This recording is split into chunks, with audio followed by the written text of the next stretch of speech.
Cigarette व्यवहार स्वास्थ्य पाई क्षतिकारक। यह सिगारेट पैकेट रे लेखा जाइछि। समस्ते जानती धूमपान केते क्षतिकारक।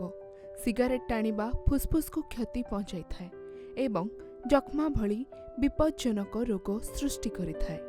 अनेक थर सिगारेट मध्य फुसफुस कर्कट रोगर कारण साजिथाए। एक नुआ अध्ययन रिपोर्ट बाहरिछि जेउथिरे कुहाଯାଇଛି जे सिगारेट किपरि आपणक जीवनर मुहूर्त को नष्ट करिदिए। यूनिवर्सिटी कॉलेज ऑफ लंडन अनुसंधानकारी माने प्रकाश करिछंती जे जदि आपण सिगारेट टाणती तेबे तुरंत बंद करिबा उचित। सिगारेट धीरे धीरे धूमपानकारी जीवन को नष्ट करुछि। हाराहारी गोटिए सिगारेट जड़े व्यक्ति जीवन को 20 मिनिट ह्रास करिथाए। जदि जड़े व्यक्ति दिन को 20टी सिगारेट टाणती तेबे आपणक जीवनर 7 घंटा प्रतिदिन कमी जाउछि। जर्नल ऑफ एडिक्शन ने प्रकाशित एक विश्लेषण अनुसार गोटिए सिगारेट पुरुषंक जीवनर 17 मिनिट एवं महिलांक जीवनर 22 मिनिट ह्रास करिथाए। सेहीपरि अनुसंधान रे मद्यपान एवं तमाखु उपरे विशेष सूचना संग्रह करा जाइछि। धूमपान जोगु मृत्यु संख्या सारा विश्व रे वृद्धि पाउछि। बयस बढ़िबा सहित लोकमाने रोगर शिकार हेउछंती।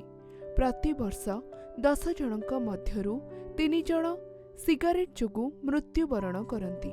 केवल ब्रिटेन ने सिगारेट जोगु प्रति वर्ष प्राय 80,000 लोक मृत्युवरण करंती। इंग्लैंड रे समस्त कर्कट मृत्युर 1/4 सिगारेट। अनुसंधानकारी अनुसार सिगारेट टाणुथिबा व्यक्ति साधारण लोकंक अपेक्षा शीघ्र असुस्थ होई पड़ती। उदाहरण स्वरूप जदि जणे 60 वर्ष वयस्क व्यक्ति सिगारेट टाणती तेबे तांको स्वास्थ्य 70 वर्ष वयस्क व्यक्ति परि हेबो। जदियो किछि लोक अछंती जो माने सिगारेट टाणती से माने अधिक दिन बंचंती।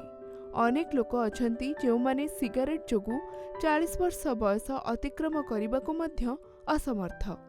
रिपोर्ट रे कुहाଯାଇଛି जे जणे व्यक्ति जे कोनोसी बयस रे धूमपान छाड़ी परिबे। एहा मृत्युर एक एस्कालेटर। आपण जेते शीघ्र छाड़िबे अधिक दिन बंचिबे।